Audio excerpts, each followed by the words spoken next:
पूर्वजांनी किंवा सायंटिस्टनी ही केलेली होती आणि आजही ही व्याख्या रूढ आहे. आणि फार मागे खूप मागे म्हणजे खूप आधी खूप काही वर्षापूर्वी ज्यावेळेला उपचार पद्धती कॅन्सरची ही ठीक नव्हती म्हणजे अवेलेबलच नव्हती रादर. तर त्यामुळे कॅन्सरचं डिटेक्शन झालं किंवा कॅन्सर एखाद्या पेशंटला आहे असं समजलं की तो पेशंट दगावणारच किंवा तो मृत्युमुखी पडणारच हे नक्की होतं. पण आता गेल्या काही वर्षामध्ये या उपचार पद्धतीमध्ये खूप बदल झालेले आहेत. अनेक नवीन औषधी, अनेक नवीन औषधोपचार, त्याच्यामधलं शास्त्रीय संशोधन या सगळ्या गोष्टींचा विचार जर केला तर आज मी असं म्हणू शकेन की कॅन्सर हा लवकर किंवा प्राथमिक अवस्थेमध्ये जर त्याचं निदान झालं तर 70 ते 80% वेळेस तो पूर्णपणे बरा होऊ शकतो. आणि दुर्दैवाने आज भारतामध्ये अशी परिस्थिती आहे की 70 ते 80% वेळेस जेव्हा कॅन्सरचं निदान होतं किंवा तो रोगी कॅन्सर तज्ञांकडे जेव्हा येतो तर त्यावेळेस तो कॅन्सर हा अति वाढलेल्या अवस्थेमध्ये असतो. म्हणजे स्टेज 3 किंवा स्टेज 4 असे आपण ज्याला स्टेजेस म्हणतो की ज्या वेळेस कॅन्सर बरा करणं हे शक्य नसतं आणि कॅन्सरवरती फक्त त्याच्या ज्या काही पेन म्हणजे वेदना आहेत किंवा त्याचे सिम्पटम्स आहेत हे कमी करणं एवढंच फक्त डॉक्टरांच्या हातात असतं. त्याच्या पलीकडे काही करणं शक्य नसतं. त्यामुळे हा गैरसमज रूढ होण्यासाठी हा जो प्रकार आहे म्हणजे लेट स्टेज डायग्नोसिस हे कारणीभूत आहे. तर आपण ॲक्च्युअली लवकर कॅन्सर डिटेक्ट कसा करता येईल याकडे जास्ती लक्ष देणं जास्ती आवश्यक आहे. आता इथे एक मुद्दा तुम्ही म्हणालात की न भरून येणारी जखम, तर प्रत्येक जखमेला काहीतरी कारण असतं आणि शरीरावर आणि शरीरांतर्गत सुद्धा म्हणजे पोटामध्ये किंवा अनेक ठिकाणी अशा जखमा अनेक प्रकारच्या होत असतात ज्यातून रक्तस्राव पण होतो. अल्सर ही सुद्धा एक जखम आहे किंवा पाईल्स सारखी जखम आहे. म्हणजे कोणत्या कारणाने झालेली जखम असते ती कॅन्सरची मानायची, म्हणजे अगदी सोप्या शब्दात बोलायचं झालं तुम्ही आता कसं आहे की दुर्दैवाने कॅन्सरची अशी स्पेसिफिक लक्षणं अशी कुठली नाही आहेत की कुठल्या प्रकारच्या जखमेला आपण कॅन्सर म्हणायचं आणि कुठल्या प्रकारच्या जखमेला नाही म्हणायचं. पण एक महत्त्वाच्या सूचना आहेत कॅन्सर संदर्भात की ज्याला आपण अर्ली सायन्स म्हणू शकतो की न भरणारी जखम आहे, बाहेरच्या भागावरती आहे किंवा स्तनावरती आलेली एखादी गाठ आहे किंवा काखेमध्ये आलेली एखादी गाठ आहे किंवा न बरा होणारा खोकला आहे किंवा आवाजामध्ये होणारा बदल आहे किंवा गिळण्यासाठी होणारा त्रास आहे किंवा अपचन होणं आहे सततचं आणि आपल्या साधारणतः जी सवय आहे बावेल हॅबिट्स ज्याला आपण म्हणतो ह्याच्यामध्ये होणारे चेंजेस आहेत. हे ब्रॉड लक्षणं आहेत की अशा प्रकारची लक्षणं एखाद्या रुग्णाला आढळून आले असतील तर त्यांनी तज्ज्ञांचा सल्ला घेऊन आपल्याला कॅन्सर नाही आहे हे त्यांच्याकडून वदून घेणं जास्ती चांगलं. या लक्षणाबाबत तुम्ही अगोदर मगाशी म्हणालात की अगोदरच्या टप्प्यावर निदान होणं हे खूप महत्वाचं आहे. म्हणजे प्रत्यक्ष ज्याला कॅन्सर म्हणतात त्याच्या अगोदरचा असा काही टप्पा असतो का जिथे हे शोध लावता येतो? आता कसं आहे की भारतामध्ये ॲक्च्युली स्त्रियांमध्ये आणि पुरुषांमध्ये आढळून येणारे कॅन्सर हे वेगवेगळे आहेत. स्त्रियांमध्ये साधारणतः स्तनाचा कॅन्सर आहे आणि गर्भाशयाचा आणि गर्भाशय मुखाचा कॅन्सर आहे ज्याला सर्व्हिक्स आणि एंडोमेट्रियल मॅलिग्नन्सी असं म्हणता येईल. हे कॉमनली आढळून येतात. आणि पुरुषांच्या गालाचे किंवा जिभेचे कॅन्सर आहेत, ओठाचे कॅन्सर आहेत किंवा घशाचे कॅन्सर आहेत आणि फुफ्फुसाचे कॅन्सर आहेत हे जास्ती प्रमाणामध्ये आढळून येतात. ह्याचं कारण म्हणजे धूम्रपान आहे. तर ज्या वेळेस त्या कॅन्सरचं डिटेक्शन होतं तर ते बेसिकली इन्व्हेस्टिगेशन्स किंवा तपासणींच्या आधाराने होतं. पण समजा तपासणीच्या आधाराने जे कॅन्सर डिटेक्शन होतं त्याच्या आधी समजा आपल्याला हा कॅन्सर डिटेक्ट झाला ज्याला आपण प्री मॅलिग्नंट कंडिशन्स म्हणतो. आता समजा जिभेवरती एखादी छोटीशी गाठ आहे आणि या गाठीसाठी एखादा रुग्ण डॉक्टरांकडे गेलेला आहे आणि ह्याचा तपास केल्यानंतर असं लक्षात आलं की हा नॉन इन्व्हेसिव्ह कॅन्सर आहे. नॉन इन्व्हेसिव्ह म्हणजे त्यांनी त्याचे जे काही बेसमेंट मेम्ब्रेन आहे म्हणजे जे काही आतला जो पडदा आहे जिभेच्या भागातला तर तो त्यांनी समजा पिअर्स केलेला नसेल तर ही एक अर्ली अवस्था आहे, अर्ली स्टेज आहे ज्याला आपण प्री मॅलिग्नंट कंडिशन म्हणू शकतो. परदेशामध्ये प्री मॅलिग्नंट कंडिशन्समध्ये म्हणजे अतिप्राथमिक अवस्थेमध्ये कॅन्सरचं निदान हे खूप कॉमनली होतं. त्याच्यामुळे त्यांचा सक्सेस रेट आहे किंवा पेशंट पूर्णपणे बरे होण्याचं प्रमाण आहे हे आपल्यापेक्षा खूप जास्ती आहे. आपल्या म्हणजे अतिप्राथमिक अवस्थेमध्ये कॅन्सर निदान होण्याचं प्रमाण हे फक्त मेट्रोपुरतंच मर्यादित आहे भारतासाठी. ह्याचं कारण असं आहे की बेसिकली कॅन्सरच्या बद्दल किंवा कुठल्याही डिसीजच्या बद्दल अवेअरनेस हा फार कमी आहे. अवेअरनेस जेवढा वाढेल आणि जेवढा आपण आउटरीच आपण करू म्हणजे आपण जोपर्यंत म्हणजे डॉक्टर्स जोपर्यंत पेशंटकडे पोहोचत नाहीत तोपर्यंत पेशंट्सना या गोष्टी किंवा या गोष्टीबद्दल माहिती होत नाही.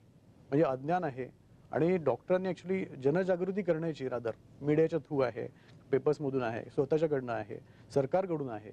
जनजागृतीची आवश्यकता आहे की ज्यायोगे लोकांना समजेल की हे काही जे आहे हे ॲबनॉर्मल लक्षणं आहेत, हे नॉर्मल लक्षणं नाही आहेत आणि या अवस्थेमध्ये मला डॉक्टरांच्याकडे जाणं आवश्यक आहे. दुसरं महत्वाचं म्हणजे कसं आहे की त्याच्यावर आपण येऊ, पण त्याच्या अगोदर एक break.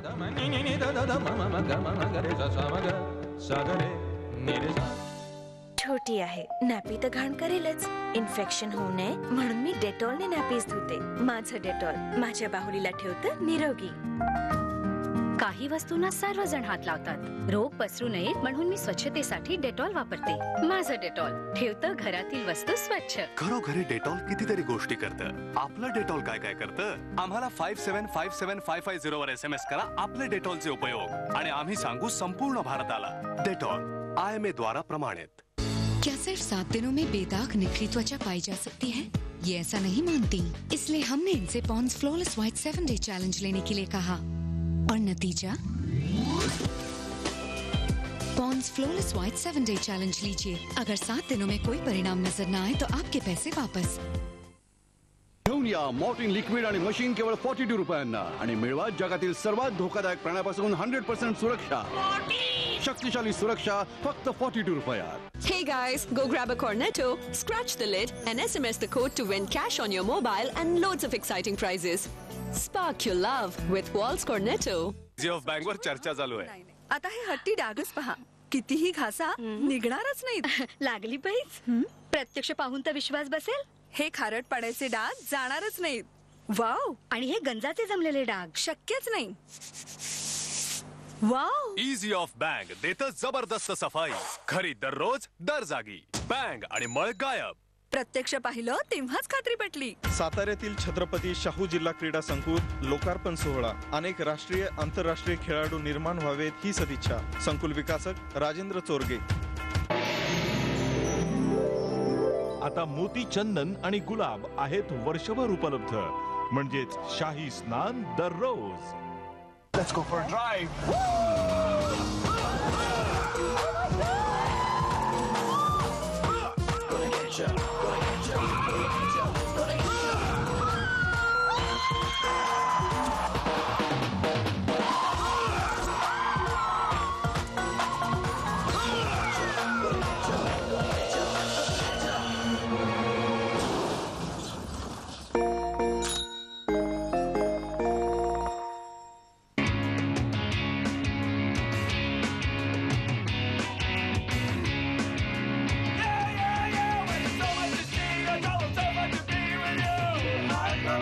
Spray more, get more.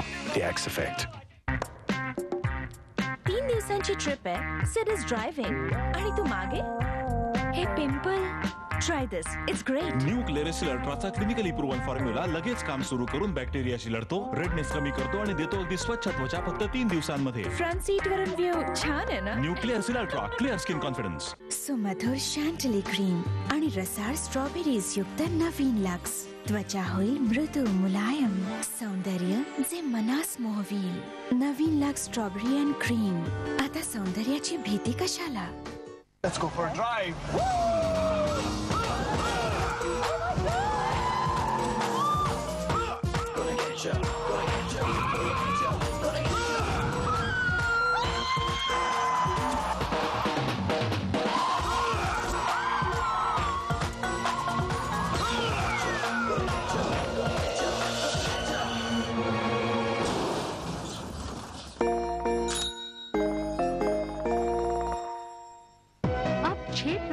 स्वादिष्ट प्रिया पापड़ का मजा लीजिए. प्रिया प्रिया प्रिया पापड़. प्रिया प्रिया.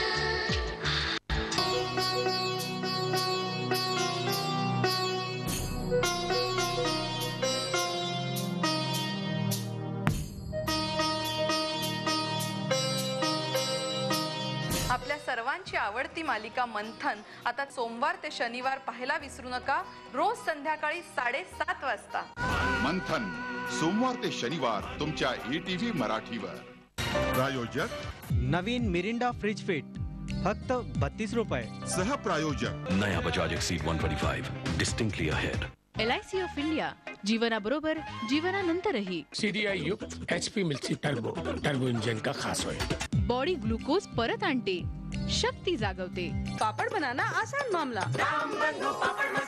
केलॉग्स अब सिर्फ 10 रुपए में. अब 33% एक्स्ट्रा पोषण मुफ्त. कूलिंग सोल्युशन्सच्या प्रगत विश्वात आपलं स्वागत. नवीन आपे एक्स्ट्रा, एक्स्ट्रा मजबूत आहे. Dinesh, take the world in your stride. Stay free secure drivings फक्त 22 रुपयात.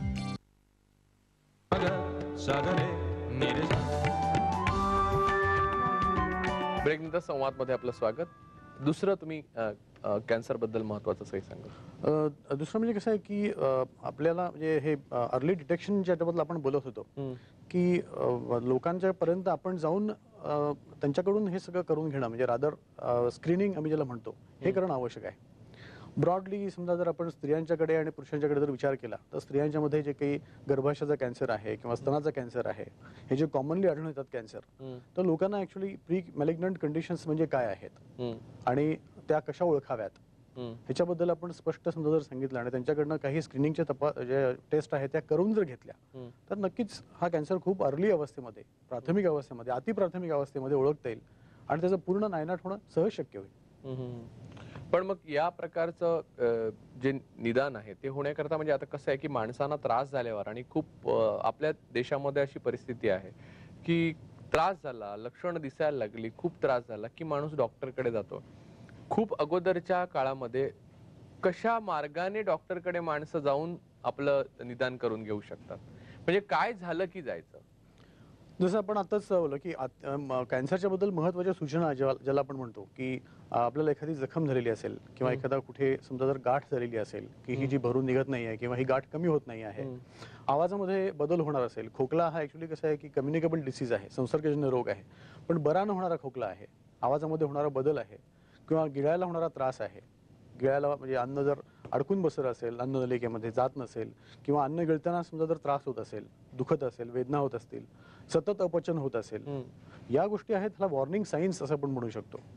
तर अशा प्रकारचं समजा कुठल्याही प्रकारचं काही वॉर्निंग साईन किंवा लक्षणं आपल्याला आढळून आली तर आपण डॉक्टरांच्याकडे जाऊन त्यांना सांगणं आवश्यक आहे की मला हा त्रास आहे आणि या त्रासाबद्दल अजून काही तपासण्या करायच्या असतील तर तुम्ही मला सजेस्ट करा. आपल्याकडे लोकसंख्या खूप जास्ती आहे. परदेशामध्ये आणि आपल्यामध्ये फरक असा आहे की परदेशामध्ये काही लोकांची तपासणी ही वरचेवर 1-1 वर्षांनी केली जाते की ज्याला स्क्रीनिंग म्हणलं जातं. हे फोर्सफुल स्क्रीनिंग आहे, म्हणजे प्रत्येकाला हे स्क्रीनिंग करणं आवश्यक आहे आणि त्यायोगे डिटेक्शन हे शक्य होतं. आपल्याकडे ऍक्च्युली हे अशा प्रकारचं स्क्रीनिंग हे पॉसिबलच नाहीये, एवढी प्रचंड लोकसंख्या असल्यामुळे. त्याच्यामुळे हाय रिस्क स्क्रीनिंग आहे किंवा सिम्पटमॅटिक स्क्रीनिंग आहे. हाय रिस्क आणि सिम्पटमॅटिक म्हणजे काय फरक आहे? हाय रिस्क स्क्रीनिंग आपल्याला असं म्हणता येईल की काही प्रकारचे कॅन्सर जे आहेत, आता उदाहरणादाखल घ्यायचं झालं तर स्तनाचा कॅन्सर आहे, हा जेनेटिकली येणारा हेरिडिटरीचा बॅकग्राऊंड असणारा हा कॅन्सर आहे. 40% स्तनाचे कॅन्सर हे हेरिडिटरी बॅकग्राऊंड मधून येतात. म्हणजे एखाद्या रुग्णाला स्तनाचा कॅन्सर डिटेक्ट झालेला आहे तर त्या रुग्णाच्या आईला किंवा त्या रुग्णाच्या मावशीला किंवा त्या रुग्णाच्या मुलीला स्तनाचा कॅन्सर होण्याची शक्यता ही जास्ती असते. अशा प्रकारचे रुग्ण आपण आयडेंटिफाय करू शकतो, अशा प्रकारचे सब्जेक्ट्स आपण आयडेंटिफाय करू शकतो आणि त्यांना आपण एज्युकेट करू शकतो की तुम्ही स्तनाच्या कॅन्सरच्या संदर्भात असलेल्या तपासण्या करून घ्या. म्हणजे ह्याला हाय रिस्क स्क्रीनिंग असं म्हणता येईल. ह्याच्यामध्ये आजकाल नवीन काही जेनेटिक म्युटेशन्स आहेत किंवा जेनेटिक ॲबनॉर्मॅलिटी डिटेक्ट करण्यासाठी काही टेस्ट आहेत, तपासण्या आहेत. यायोगे आपण पुढे म्हणजे 5 वर्षानंतर 10 वर्षानंतर स्तनाचा कॅन्सर या मुलीला किंवा या रुग्णाला होऊ शकतो की नाही. पण मग हे कळलं तर काय करायचं? मग तेव्हा समजा कळलं तर करता काय म्हणजे तुम्ही ह्याच्यामध्ये म्हणजे इंटरेस्टिंग उपचार तर करायचं, कारण लक्षणं दिसायच्या अगोदरच उपचार तर केला जाऊ शकत नाही. काय करायचं? तर अशा प्रकारच्या रुग्णाला वरचेवर तपासण्यांसाठी म्हणजे मॅमोग्राफी आहे किंवा डॉक्टरांच्याकडनं तपासणी करून घेणं आहे हे आवश्यक ठरतं. आणि त्यामध्ये समजा जर अर्ली डिटेक्शन झालं कॅन्सरचं तर त्या रुग्णाला त्याप्रमाणे ट्रीटमेंट पुढची ही योग्यरित्या आणि लवकर मिळू शकते.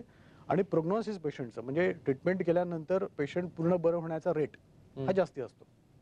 त्यामुळे अशा अवस्थेमध्ये इंटरव्हेन करणं, अशा अवस्थेमध्ये ट्रीटमेंट करायला पेशंटला भाग पडणं हे जास्ती चांगलं आहे. आपल्याकडे आणि प्रदेशामध्ये कॅन्सर ट्रीटमेंटच्या मध्ये बेसिकली हाच फरक आहे. प्रदेशामध्ये रुग्ण आधी ओळखला जातो की कुठल्या रुग्णाला कॅन्सर होऊ शकेल, म्हणजे ओव्हर दी पिरियड 3 वर्षानंतर 4 वर्षानंतर, आणि त्याला आधीच एज्युकेट करून त्याच्याकडनं काही तपासण्या करून त्याला अर्ली डिटेक्शन करून घेऊन त्याला ट्रीट केलं जातं आणि ठीक केलं जातं रादर. आपल्याकडे धूम्रपानाचं प्रमाण हे प्रचंड आहे. धूम्रपानामुळे होणारे कॅन्सर जे आहेत, म्हणजे जिभेचा कॅन्सर आहे किंवा घशाचा कॅन्सर आहे किंवा फुफ्फुसांचा कॅन्सर आहे, ह्याचं प्रमाण ट्रिमेंडस आहे. पण आपण त्या संदर्भात एज्युकेट करत नाहीये. म्हणजे बेसिकली कसं आहे, डॉक्टरांनी पेशंटपर्यंत पोहोचणं आवश्यक आहे, त्याचबरोबर सरकारने सुद्धा इंटरव्हेन करणं आवश्यक आहे. धूम्रपान आरोग्यास अपायकारक आहे एवढं फक्त आपण सिगारेटच्या पकिटावरती लिहिलं म्हणजे आपलं काम झालं असं नाहीये. सरकार, म्हणजे आपल्याला आश्चर्य वाटेल की सरकार साधारणतः 1000 कोटी इतका रेव्हेन्यू दरवर्षी पुरुषांच्या मध्ये आणि स्त्रियांच्या मध्ये जे कॅन्सर होतात ह्यांच्या ट्रीटमेंटवरती फक्त खर्च करतं. सरकारने बऱ्याचशा योजना लॉन्च केलेल्या आहेत, जीवनदायी योजना आहेत किंवा अशा प्रकारच्या रुग्णांना ट्रीटमेंट करून घेण्यासाठी त्यांच्याकडनं त्यांना थोडंसं फायनान्शियल असिस्टन्स आहे. अशा प्रकारची योजना करतात किंवा योजना ते राबवतात. पण समजा जर धूम्रपान कोणी करू नये म्हणून समजा जर त्यांनी स्मोकिंग पूर्ण बॅन केलं, म्हणजे धूम्रपान करणे हे पॉसिबलच नाही आहे, किंवा जे प्रोडक्शन होतं ऍक्च्युली सिगारेटचं, बिडीचं सिगारेटचं हे बंद केलं, तर ह्या गोष्टी होणारच नाहीत. पण हा एक वेगळा मुद्दा आहे. म्हणजे तुम्ही त्याच्यासाठी तुम्ही खर्च करता 1000 कोटी 2000 कोटी ट्रीटमेंटवरती, पण त्याचं रूट कॉज जे आहे की धूम्रपान जे काय करतात किंवा सिगारेट प्रोडक्शन जे आहे हे आपण का नाही बंद करू शकत. यावर आपण येणार आहोत एका ब्रेक.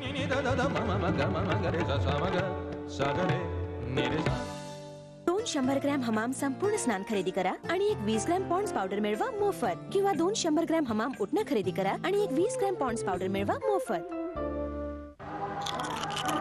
इतक्यांदा धुतलं पण डाग नाही गेले. पहा ना, जुने नाहीयेत पण डल झालेत. व्हॅनिश मॅक्स ट्राय करायचं. आपण आपल्या डिटर्जंटने धुवा आणि मी त्याच्या सोबत घालते व्हॅनिश. फक्त 1 चमचा प्रत्येक धुलाईत. याचा ऍक्टिव्ह ऑक्सिजन हट्टी डाग काढतो, नवं शाईनही आणतो. वाव, डाग गेले आणि त्यात जणू जीव आला. आहे ना नव्या प्रकाराची धुलाई? हो, खरंच. Vanish, trust pink, forget stains. आता सर्वात धोकादायक प्राणी तर मी आहे. डेंगू, हिवताप मी पसरवतो, करोडोंना आजारी करतो, मुलांचे घेतो दर मिनिटाला प्राण. माझ्या लोकांना असा धोका असेल तर माझा भरोसा फक्त मॉर्टिनवर, इंडियाचा number 1 pest control brand. Morton, शक्तिशाली सुरक्षा. आहेत मिसेस अय्यर आणि फॅमिली, हे सर्वजण धुतात 5 रुपयात 40 कपडे. पुरावा आहे का? रिन 5 रुपये पॅक. काय पुरावा आहे? Let's go for drive.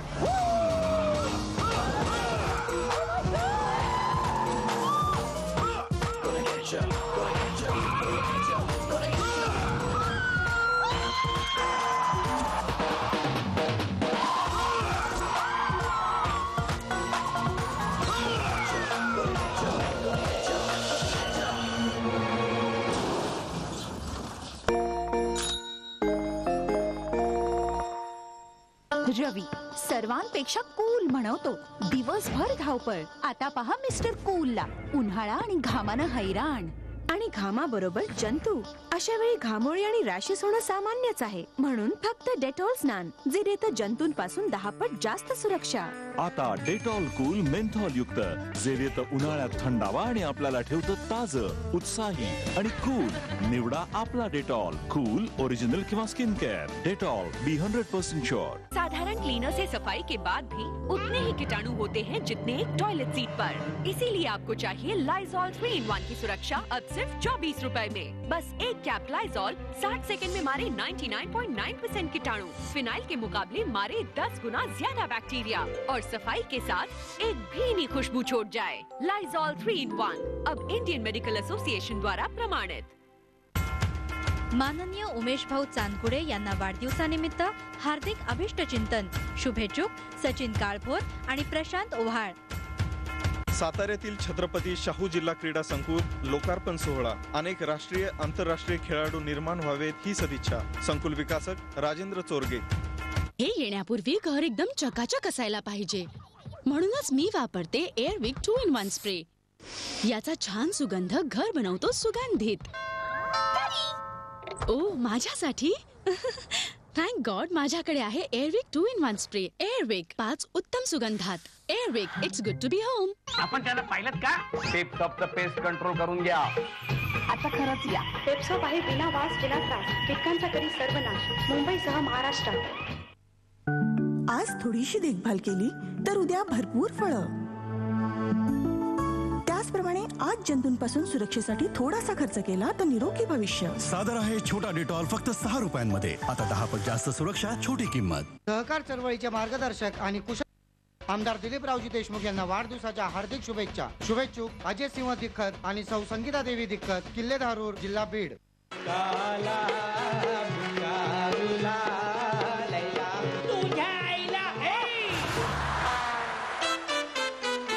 Incoming चालू आहे वाटतं. इनकमिंग 2 महिने झालं बंद आहे. आउट गोईंग पण बंद झालं.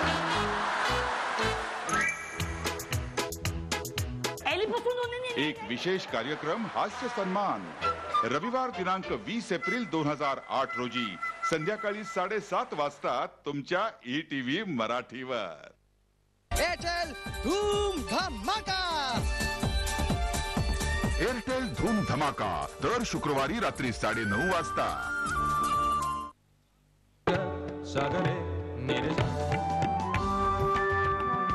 ब्रेकनंतर संवाद मध्ये आपलं स्वागत. तुम्ही अनेक प्रकारच्या पेशंटच्या सानिध्यात येता. तुमच्याकडे अनेक प्रकारचे पेशंट येतात.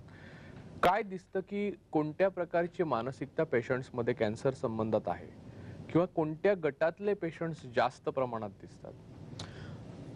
हा फार एक चांगला प्रश्न आहे. कॅन्सर बद्दल गैरसमज खूप आहेत की कॅन्सर हा ठराविक लोकांमध्ये म्हणजे पुरुषांमध्ये काही कॅन्सर कॉमन आहेत आणि स्त्रियांमध्येच होऊ शकतात असं काही नाही आहे. कॅन्सर हा गरीब श्रीमंत कुणालाही होऊ शकतो. त्याचबरोबर समाजाच्या प्रत्येक स्तरातल्या लोकांना कॅन्सर होऊ शकतो. फक्त त्याचे प्रकार वेगवेगळे आहेत. लहान मुलांपासून ते मोठ्या माणसांच्या पर्यंत रादर सगळ्यांना सगळ्या प्रकारचे कॅन्सर होऊ शकतात. लहान मुलांमध्ये ल्युकेमिया हा कॉमन आहे. जसं एज वाढतं जसं वय वाढतं तसं पुरुषांमध्ये आणि स्त्रियांमध्ये होणाऱ्या कॅन्सरचे वेगवेगळे प्रकार आहेत. भारतामध्ये स्त्रियांमध्ये आढळणारे कॅन्सर म्हणजे स्तनाचा कॅन्सर आहे, गर्भाशयाचा कॅन्सर आहे, हे कॉमनली आढळतात. त्याच प्रकारे पुरुषांच्या घशाचे कॅन्सर आहेत किंवा गालाचा कॅन्सर आहे किंवा जिभेचा कॅन्सर आहे, तंबाखूमुळे होणारे कॅन्सर आहेत आणि त्याचबरोबर फुफ्फुसाचा कॅन्सर आहे. हे कॅन्सर कॉमनली आढळतात पुरुषांच्या मध्ये. आता कॅटेगरी वाईज आपण जर विचार केला तर हाय सोशो इकॉनॉमिक स्टेटसमध्ये म्हणजे ज्यांचं फायनान्शियल स्टेटस किंवा जास्ती वेल टू डू जे रुग्ण आहेत रादर जे काही पेशंट्स आहेत ह्याच्यामध्ये ब्रेस्ट मॅलिग्नन्सी जास्ती कॉमनली आढळून येते. आणि खेड्यातल्या रुग्णांच्या मध्ये खेड्यातल्या स्त्रियांच्या मध्ये गर्भाशयाचे कॅन्सर हे कॉमनली आढळून येतात म्हणजे गरीब स्त्रियांच्या मध्ये. आणि श्रीमंत स्त्रियांच्या मध्ये हे स्तनाचे कॅन्सर जास्ती कॉमनली आढळून येतात. ह्याचं कारण पण तसंच आहे. गरीब स्त्रियांच्या मध्ये एकतर अज्ञान, त्याच्यानंतर लवकर होणारं लग्न, त्यानंतर अस्वच्छता, शारीरिक अस्वच्छता, लैंगिक शिक्षणाचा पूर्णपणे अभाव, लवकर होणारी मुलं आणि त्या अनुषंगाने जास्ती होणारे गर्भपात आणि त्या अनुषंगाने होणारे जंतू संसर्ग हे गरीब रुग्णांमध्ये गरीब स्त्रियांमध्ये होणाऱ्या गर्भाशयाच्या कॅन्सरसाठी आवश्यक म्हणजे कारण असं आपण म्हणू शकतो. त्याचप्रकारे श्रीमंत स्त्रियांच्या मध्ये जे काही स्तनाचे कॅन्सर जास्ती आढळून येतात ह्याचं कारण पण तसंच आहे. एक म्हणजे उशिरा होणारं लग्न, त्यानंतर वाढतं जे काही व्यावसायिकता आहे त्यामुळे उशिरा झालेलं लग्न, मूल न होऊ देण्याचा निर्णय, अंगावरती मूल न पाजू देण्याचा निर्णय, यामुळे बेसिकली ब्रेस्ट म्हणजे स्तनाचे जे काही कार्य आहे, स्तनपान करणं आहे, स्तनपान अवॉइड करणं आहे, यामुळे कॅन्सरचं प्रमाण हे या प्रकारच्या लोकांमध्ये जास्ती प्रमाणात आढळून येतं. अशा प्रकारे आपल्याला दिसून येतं. पण कुठलाही कॅन्सर हा कुठल्याही पेशंटमध्ये कधीही होऊ शकतो हे लक्षात ठेवणं आवश्यक आहे. पण मग प्राथमिक लक्षणांच्या बाबतीत जेव्हा निदान होतं तेव्हा उपचार पद्धतीकडे जाताना म्हणजे त्याच्याबद्दलच्या उपचारांबद्दलचं ज्ञान किंवा याबद्दलची जी साक्षरता आहे ती किती आहे? काय दिसतं तुम्हाला? म्हणजे सोशिओ इकॉनॉमिक स्टेटस प्रमाणे ती साक्षरता चांगली वाईट आहे का किंवा लोकांना समजतं का? अगोदर काही माहिती असते का? म्हणजे तुम्ही मगाशी अवेअरनेसचा मुद्दा उपस्थित केला म्हणून हा प्रश्न. हो, फक्त पेशंटची कॅन्सरच्या ट्रीटमेंटसाठी म्हणजे उपचार करण्यासाठी जी आवश्यक जी असलेली एक फायनान्शियल बॅकग्राऊंड आहे म्हणजे खर्च करण्याची ताकद आहे ही फक्त बदलते. गरीब रुग्ण आणि श्रीमंत रुग्ण या दोघांनाही कॅन्सर झाल्यानंतर त्याचा उपचार काय आहे हे समजून सांगितलं तर पटतं. दोन्हीही प्रकारच्या रुग्णांची उपचार करण्याची तयारी असते. पण श्रीमंत रुग्ण हे उपचार पद्धती सगळ्या प्रकारचे अव्हेल करू शकतात आणि गरीब रुग्ण हे सगळ्या प्रकारचे उपचार अव्हेल करू शकत नाहीत. एवढाच फक्त फरक आहे. म्हणजे एखाद्या श्रीमंत रुग्णामध्ये कॅन्सरचा रोगाचं निदान झालेलं आहे, तो डॉक्टरला म्हणतो की जे आवश्यक ट्रीटमेंट आहे ते कितीही महाग असू दे मी करायला तयार आहे. गरीब रुग्ण पहिला प्रश्न विचारतो की डॉक्टर साहेब या प्रकारच्या उपचारासाठी खर्च किती येणार आहे आणि आम्हाला सरकारकडून काही सवलत किंवा उपचारामध्ये काही सवलत किंवा मेडिसिन्स फ्री अशा प्रकारची ट्रीटमेंट कुठे मिळू शकेल का, हा त्यांचा प्रश्न असतो. म्हणजे त्यांचं बघण्याचा दृष्टिकोन हा कॅन्सर ठीक होईल की नाही ह्याच्यापेक्षा खर्च किती येणार आहे ह्याच्याकडे असतो. आणि श्रीमंत लोकांचा जो दृष्टिकोन असतो तो खर्च किती होऊ दे पण मला हा कॅन्सर ठीक झालेला बघायचा आहे ह्याच्याकडे असतो. म्हणजे ही बेसिकली विषमता आहे थोडीशी. पण यासाठी ऍक्च्युली सरकारने काही योजना गरीब रुग्णांसाठी स्पेसिफिकली चालू केलेल्या आहेत. जीवनदायी आहे किंवा प्राईम मिनिस्टर फंड आहे, अशा प्रकारच्या योजना सरकारने या गरीब रुग्णांसाठी राबवलेल्या आहेत. त्यातला दुसरा एक भाग असा की उपचार पद्धतीच्या बाबतीत म्हणजे वेगवेगळ्या मतमतांतर आढळून येतात की कॅन्सरच्या बाबतीत अजून एक असं मत की कॅन्सरला चाळवला तर तो अधिक उग्र आणि हिंस्र स्वरूप धारण करतो अशी एक समज आहे. त्या समजाला शास्त्रीय आधार आहे का नाही? नाही, या प्रकारच्या समजाला शास्त्रीय आधार अजिबात नाही आहे. तर मी ह्याला एक कॅन्सरच्या बद्दल असलेल्या अनेक गैरसमजापैकी एक गैरसमज असं म्हणेन. याचं कारण असं आहे की एखादी जखम कुठल्याही भागावरती शरीराच्या झाली तर त्याची बायोप्सी करणं म्हणजे त्याचा एखादा तुकडा काढणं, पीस काढणं तपासणीसाठी हा अतिशय आवश्यक आहे. जोपर्यंत त्याच्यातला एखादा भाग तपासण्यासाठी घेतला जात नाही तोपर्यंत तो कॅन्सर आहे की नाही हे समजत नाही. आणि त्याचबरोबर कुठल्या प्रकारचा कॅन्सर आहे हे पण समजत नाही. एकदा निदान झालं की हा कॅन्सर आहे आणि तो या प्रकारचा आहे की त्यानंतरच मग पेशंटला आपण उपचार पद्धतीबद्दल सांगू शकतो की कुणाला सर्जरी लागणार आहे, म्हणजे कुणाला ऑपरेशननी फायदा होणार आहे किंवा कुणाला ऑपरेशननी फायदा होणार नाही आहे किंवा कुणाला फक्त रासायनिक औषधोपचार म्हणजे ज्याला किमोथेरपी म्हणतो त्यांनी फायदा होणार आहे किंवा काही रुग्णांना किरणोपचार म्हणजे रेडिएशन ह्यांनी फायदा होतो.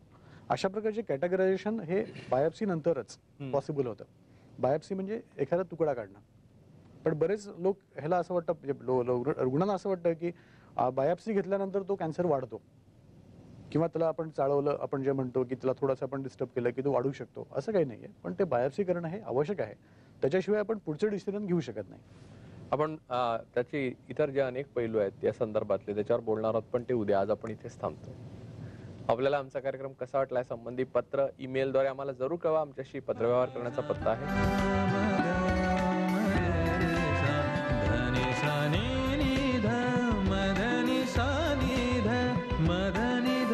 पाहायला विसरू नका रोज सकाळी 8 वाजता संवाद फक्त ETV मराठीवर. नमस्कार.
नमस्कार, सुप्रभात रसिका. मी समिधा गाणे तुमचे आमचे कार्यक्रमाच्या आजच्या भागात तुम्हा सगळ्यांचं मनपूर्वक स्वागत